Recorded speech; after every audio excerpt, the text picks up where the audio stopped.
दोस्तों नमस्कार। आज हम लाए हैं एक बहुत सुंदर कहानी नीम करोली बाबा की। तो चलिए देर न करते हुए सुनाते हैं।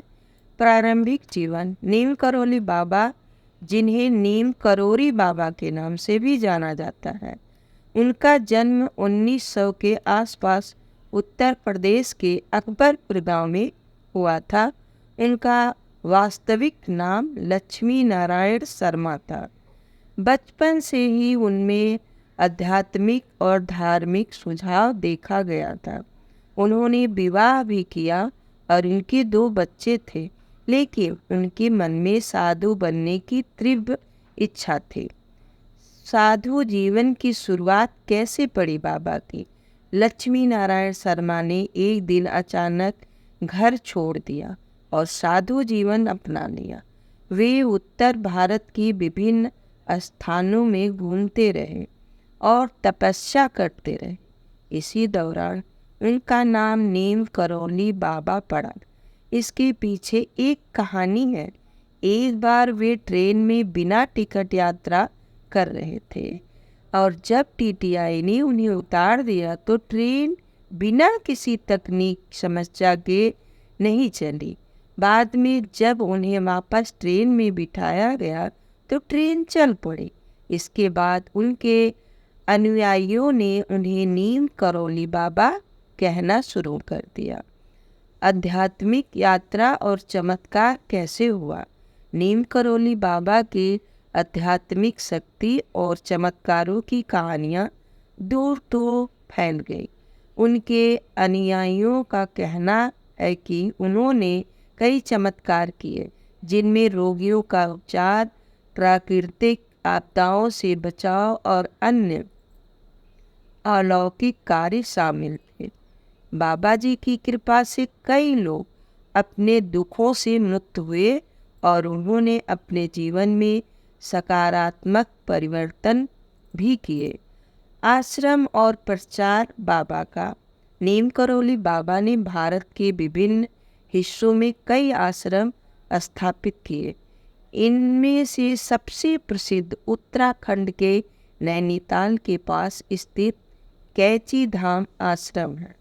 इस आश्रम की स्थापना 1964 में की गई थी। इसके अलावा उनके द्वारा स्थापित अन्य प्रमुख आश्रम वृंदावन, लखनऊ और फिरोजाबाद में स्थित है। कैची धाम आश्रम विशेष रूप से हनुमान जी की पूजा के लिए प्रसिद्ध है, जो बाबा जी के प्रिय देवता थे। शिक्षाएं और विचार बाबा जी के। नीम करोली बाबा की शिक्षाएं सादगी, प्रेम और सेवा पर आधारित थी। वे हमेशा अपने भक्तों को सच्चे प्रेम और निस्वार्थ सेवा का महत्व समझाते थे। उनके अनुसार भगवान की सच्ची भक्ति सेवा और प्रेम में निहित है। वे कहते थे, सभी को प्रेम करो, सभी की सेवा करो और ईश्वर को हमेशा याद रखो। उनकी शिक्षाएं ने लोगों को जीवन में सादगी, दया और विनम्रता अपनाने के लिए प्रेरित किया। अनुयायी और प्रभाव बाबा के। नीम करोली बाबा के अनुयायियों में केवल भारत के लोग शामिल थे, बल्कि कई विदेशी भी उनकी ओर आकर्षित हुए।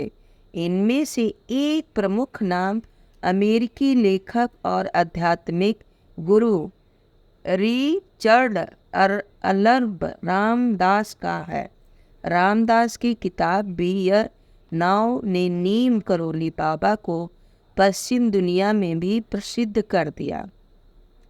इसके अलावा स्टीव जॉब, मार्क जुकरबर्ग और जूलिया रॉबर्ट्स जैसी प्रसिद्ध हस्तियां भी बाबा जी से प्रभावित थी।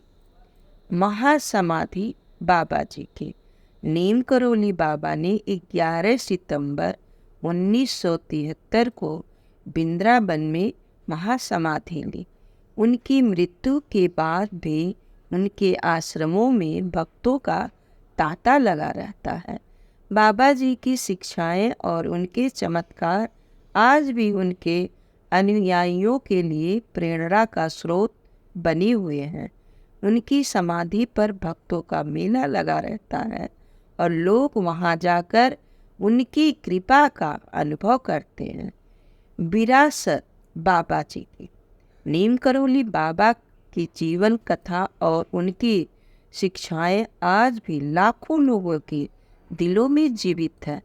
उनके आश्रमों में हर साल लोग आते हैं और उनके द्वारा दी गई शिक्षाओं का पालन करते हैं। बाबा जी का जीवन सादगी, प्रेम और सेवा का प्रतिरूप है और उनके अनुयायी उन्हें भगवान के रूप में पूजते हैं। नीम करोली बाबा के प्रति श्रद्धा और सम्मान हर दिन बढ़ता जा रहा है। उनके आश्रमों में आयोजित होने वाले वार्षिक उत्सव और हनुमान जयंती पर विशेष पूजा में भारी संख्या में लोग शामिल होते हैं।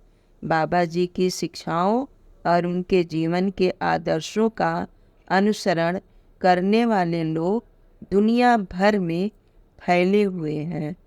और ये थी नीम करोली बाबा की जीवन की कहानी।